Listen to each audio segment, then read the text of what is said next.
Hi, I'm Joan Jerkovich, your board-certified life coach, and I'm going to answer the question, at 58 years old, how do I get past the childhood pain of growing up in a dysfunctional family?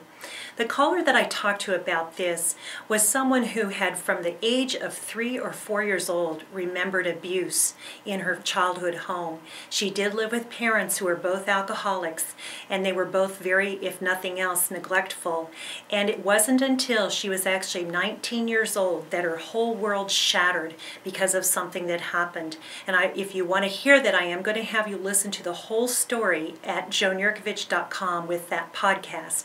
But as I answer this question for you on this venue, what I want to say to you is that when we talked about this, she had to basically allow herself to go back into that situation where she could go and actually feel the pain again and process the pain. And this is, to be honest, at 58, something she's been doing her whole life.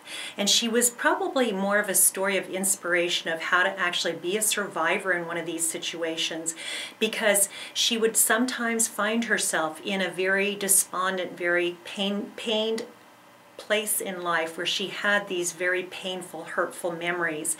And she would have to just allow herself the time, give herself a big hug, a little self-care, where she could sit there and just let it be and let it process in its own way, let her come out on the other side in the way that made sense to her.